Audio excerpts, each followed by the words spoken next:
സ്നേഹമുള്ളവരെ, ഇന്ന് മെയ് 31 ലോക പുകയില വിരുദ്ധ ദിനമായിട്ട് നമ്മൾ ആചരിക്കുകയാണ്. ലോകത്ത് ഏതാണ്ട് 1 കോടിയോളം ജനങ്ങളാണ് ഓരോ വർഷവും പുകയില അല്ലെങ്കിൽ സ്മോക്കിംഗ് കൊണ്ടുണ്ടാകുന്ന ക്യാൻസർ കൊണ്ട് മരണപ്പെട്ടുകൊണ്ടിരിക്കുന്നത്. ഇന്ത്യയുടെ ഔദ്യോഗിക കണക്കനുസരിച്ച് 10 ലക്ഷത്തിന് മുകളിൽ വ്യക്തികൾ ഓരോ വർഷവും ഇതുപോലെയുള്ള ക്യാൻസർ കൊണ്ട് മരണപ്പെടുന്നുണ്ട്.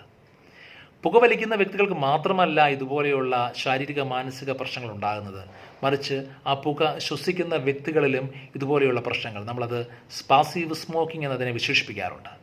പ്രത്യേകിച്ച് സ്ത്രീകൾ പ്രഗ്നൻ്റ് ആയിരിക്കുന്ന അവസ്ഥയിൽ ഇതുപോലെയുള്ള പുക കണ്ടിന്യൂസ് ആയിട്ട് ശ്വസിക്കാനിടയായാൽ അവർക്കുണ്ടാകുന്ന കുട്ടികൾക്ക് ഭാരക്കുറവുണ്ടാകുക, അതുപോലെ ഉണ്ടാകുന്ന കുട്ടികൾക്ക് ശ്വാസകോശ സംബന്ധമായ വിട്ടുമാറാത്ത ചുമ, ശ്വാസമുട്ടലുണ്ടാകുക, കാഴ്ച സംബന്ധമായിട്ടുള്ള പ്രശ്നങ്ങൾ ഉണ്ടാവുക സ്വാഭാവികമാണ്.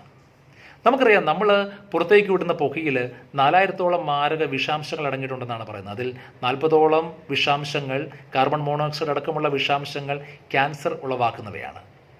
ഇതിൽ നിന്നും രക്ഷപ്പെടുവാനായിട്ട് എന്താണ് നമുക്ക് മാർഗം? ഡോക്ടേഴ്സ് പ്രിസ്ക്രൈബ് ചെയ്തിട്ടുള്ള ഒരു ഫോർമുലയുണ്ട്, സ്റ്റാർട്ട് എന്ന് പറയും, START. ഇതിൽ എസ് എന്ന് പറയുന്നത് സെറ്റ് എ ഡേറ്റ് എന്നുള്ളതാണ്. ഇന്ന ദിവസം മുതൽ ഇന്ന ദിവസം വരെ ഞാൻ പുക വലിക്കില്ല എന്നുള്ളൊരു സ്ട്രോങ് ഡിസിഷൻ എടുക്കുക എന്നുള്ളതാണ്. രണ്ടാമതായിട്ട് talk to the friends and families. ഞാൻ ഇത്രയും ദിവസം പുക വലിക്കില്ല എന്നുള്ള ആ ഒരു യാഥാർത്ഥ്യം നമ്മുടെ ഫ്രണ്ട്സിനെയും മാതാപിതാക്കളെയും റിലേറ്റീവ്സിനെയും എല്ലാം അറിയിക്കുക. അവർക്ക് നമ്മളെ കുറച്ചുകൂടി ഹെൽപ്പ് ചെയ്യാനായിട്ട് പറ്റും, ഇതിൽ നിന്നും മാറി നിൽക്കാനായിട്ട്. മൂന്നാമതായിട്ട് ആൻറ്റിസിപ്പേറ്റ് ദ പ്രോബ്ലം.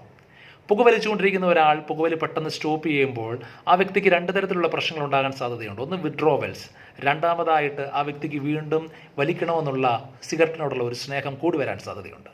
ഇതുപോലെ വിഡ്രോവൽസിൻ്റെ ഭാഗമായിട്ട് ശക്തമായ തലവേദനയും ദേഷ്യവും മാനസിക പ്രശ്നങ്ങളൊക്കെ ആ വ്യക്തിക്ക് ഉണ്ടാകാം. പക്ഷേ നോ പെയിൻ നോ ഗെയിൻ എന്നാണ്. കുറേയൊക്കെ നമുക്കതിനെ അതിജീവിക്കാൻ സാധിച്ചാൽ നമുക്കത് എന്നേക്കുമായിട്ട് രക്ഷപ്പെടാൻ സാധിക്കും. നമ്മൾ പലപ്പോഴും ഈ സ്മോക്കിങ്ങിന് പകരമായിട്ട് പല കാര്യങ്ങളും സബ്സ്റ്റിറ്റ്യൂട്ട് ചെയ്യാൻ സാധിക്കും.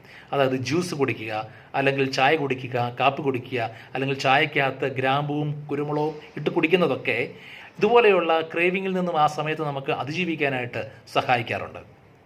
നാലാമതായിട്ട് റിമൂവ്. അതായത് നമ്മുടെ റൂമിൽ നിന്നും നമ്മുടെ പരിസരങ്ങളിൽ നിന്നെല്ലാം പുകയില സംബന്ധമായിട്ടുള്ള അല്ലെങ്കിൽ സിഗരറ്റ്, ലാമ്പ് ഇതുപോലെയുള്ള കാര്യങ്ങളൊക്കെ മാറ്റിവെക്കുക. നിങ്ങളുടെയൊക്കെ റൂമുകളിൽ അല്ലെങ്കിൽ നിങ്ങളായിരിക്കുന്ന പ്രദേശങ്ങളിൽ ഈ സ്മോക്കിങ്ങിൻ്റെ സ്മെല്ലുണ്ടായെങ്കിൽ അവിടെ നിങ്ങൾ പെർഫ്യൂമൊക്കെ അടിച്ച് ആ സ്മെല്ലിനെ മാറ്റുക. മാക്സിമം ഇവരിൽ നിന്ന് മാറി നിൽക്കുക എന്നുള്ളതാണ് ആഗ്രഹമുള്ള വ്യക്തികൾ ചെയ്യേണ്ടത്. അഞ്ചാമതായിട്ട്, ഇത്രയേറെ 4 മാർഗങ്ങൾ പരിശീലിച്ചിട്ടും നിങ്ങൾക്ക് സാധിക്കുന്നില്ല എങ്കിൽ അഞ്ചാമത്തെ ടോക്ക് ടു ദ ഡോക്ടർ എന്നുള്ളതാണ്. നമുക്കറിയാം, ഇപ്പോഴത്തെ കാലത്ത് ഇതുപോലുള്ള നിക്കോട്ടിൻ ചൂയിങ്ങുകൾ, പാച്ചസ്, സ്പ്രേകളൊക്കെ നമുക്ക് അവൈലബിൾ ആണ്. ഇവയിലൊക്കെ നിക്കോട്ടിൻ്റെ കണ്ടൻറ്റ് അല്പം മാത്രമാണുള്ളത്. അപ്പോൾ ഇതുപോലെയുള്ള പാച്ചസും ചൂയിങ്ങുകൾക്ക് ഉപയോഗിക്കുന്നതിലൂടെയും നമുക്ക് ഈ പറയുന്ന സ്മോക്കിങ്ങിൻ്റെ ക്രേവിങ്ങിൽ നിന്നും രക്ഷപ്പെടാനായിട്ട് സാധിക്കും. അപ്പോൾ ഈ മാർഗ്ഗങ്ങളൊക്കെ നമുക്ക് പരിശീലിച്ചിട്ടും നമുക്ക് പൂർണ്ണമായിട്ടും സാധിക്കുന്നില്ല എങ്കിൽ നിങ്ങൾ ഡി അഡിക്ഷൻ ട്രീറ്റ്മെൻറ്റിലൂടെ തന്നെ പോകുക എന്നുള്ളത്. കാരണം പല സ്ഥാപനങ്ങളിലും ഡി അഡിക്ഷൻ ട്രീറ്റ്മെൻറ്റ് എന്ന് പറയുന്നത് 1 മന്താണ്. അവിടെ ആയിരിക്കുന്ന ആ ഒരു 1 മന്ത് നമുക്ക് സ്മോക്കിംഗ് ചെയ്യാൻ അവസരമില്ല എന്നുള്ളത് തന്നെ ഏറ്റവും വലിയ ഒരു അഡ്വാൻറ്റേജാണ്. അപ്പോൾ എല്ലാവരും ഈ ഒരു മാർഗം ജസ്റ്റ് ഒന്ന് ട്രൈ ചെയ്ത് നോക്കുക. എല്ലാവർക്കും എല്ലാവിധ ആശംസകളും.